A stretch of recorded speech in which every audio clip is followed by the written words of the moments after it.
जी तो क्लास अब maintenance of the chromosome number in next generation में आपके पास क्या होगा कि इसके अगर हम लोग उर्दू में मीनिंग देखें तो ये क्या होता है कि अगली नस्ल में क्रोमोसोम्स की तादाद को मुस्तकिल रखना, ठीक है। मीन्स कि उसको मेंटेन करके रखना भी ये होता है ना कि उसका जो नंबर है वो इक्वल रखे, तो वही जितना आपके पास मदर सेल में उतना ही वो डॉटर सेल्स में हो, ठीक हो गया। उसके अलावा अब आपके पास जो ये है मियोसिस, ये सेक्सुअल रिप्रोडक्शन के लिए इसेंशियल है, ठीक है। मीन्स इसके लिए लाजमी है, अगर मियोसिस नहीं होती तो सेक्सुअल रिप्रोडक्शन नहीं होगी, क्लियर।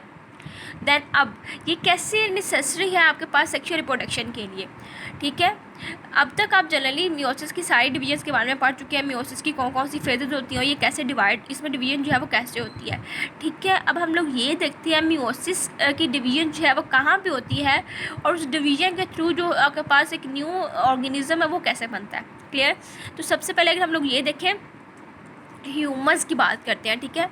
ह्यूमन के अंदर मदर सेल्स, ह्यूमन के अंदर मियोसिस कहाँ पे होगी, मदर सेल्स में। अब वो मदर सेल्स कौन सी होंगी, मदर सेल्स हम लोग जस्ट मदर सेल्स बोलते हैं ना। अब इस मदर सेल का क्या मतलब होता है, इसका मतलब होता है मेल और फीमेल। अगर हम लोग सेक्सुअल रिप्रोडक्शन की बात कर रहे हैं ना तो male cell and the female cell, clear. अब मेल और फीमेल सेल्स में क्या होती है, मियोसिस होती है, क्लियर। अब ये मियोसिस कहाँ पे होती है, ये मियोसिस होती है आपके पास जर्म लाइन सेल्स में। अब जर्म लाइन सेल्स आपके पास कौन कौन से होते हैं, जो कि आपके पास गैमेट्स जो आपके पास होते हैं ना गैमेट्स, क्लियर।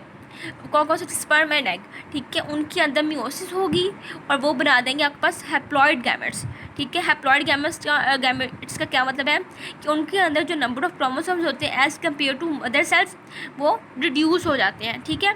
अब जो आपके पास हैप्लॉइड गैमेट्स है ये आपस में फ्यूज़ करेंगे, आपस में मिलेंगे।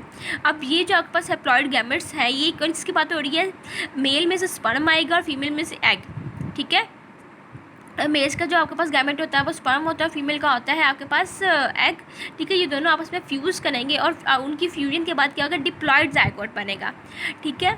अब डिप्लॉयड जाइगोट कैसे बनेगा, यहाँ पे 23 क्रोमोसोम्स आपके पास आ रहे हैं मदर सेल में से, सॉरी फीमेल में से, और 23 आ रहे हैं आपके पास मेल में से, ठीक है। ये 23 मिलकर आपके पास बना देंगे 46 नंबर ऑफ क्रोमोसोम्स, क्लियर।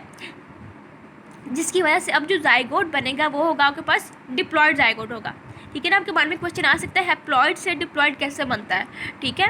तो हैप्लॉइड से डिप्लॉयड ऐसे बनेगा क्योंकि यहाँ पे 2 सेल्स है ना, आपके पास 2 सेल्स है इधर, ठीक है। अब ये 2 सेल्स कौन कौन से हैं आपको मैं बता चुकी हूँ, आपके पास 2 सेल्स हैं स्पर्म और एग, ठीक है। ये स्पर्म और एग आपस में मिलेंगे, आपस में मिलकर बना देंगे डिप्लॉयड जाइगोट, ठीक है।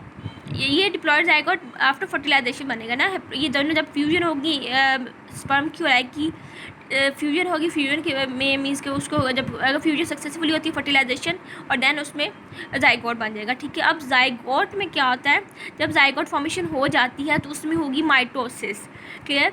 अब माइटोसिस जो है ये माइटोसिस जो है वो रिपीटेडली होती जाती है। उसके बाद आपके पास एक जो ह्यूमन होता है वो बन जाता है, क्लियर। मल्टी सेलुलर ऑर्गेनिज्म बन जाता है। आप इस पिक्चर को रिकॉल करें जो कि हम लोगों ने सिग्निफिकेंस ऑफ माइटोसिस के अंदर पढ़ा था कि ये आपके पास जाइगोट है, ठीक है, एक सेल है, ठीक है। एक सेल से जब ये जाइगोट बन चुका है आपके पास तो इसके अंदर माइटोसिस होगी, माइटोसिस के बाद ये आपके पास इसमें जब ये 2 सेल्स में कन्वर्ट होगा, इससे इसमें रिपीटेडली माइटोसिस होती जाएंगी और सारे इसके अंदर जो ऑर्गन सिस्टम वगैरह वो बनते जाते हैं और उस सारी मतलब डिविजन्स के बाद आपके पास जो है ये ऑर्गेनिज्म में मीन्स अडल्ट जो ऑर्गेनिज्म होता है ना, मल्टी सेलुलर ऑर्गेनिज्म, उसमें ये कन्वर्ट हो जाएगा, ठीक है।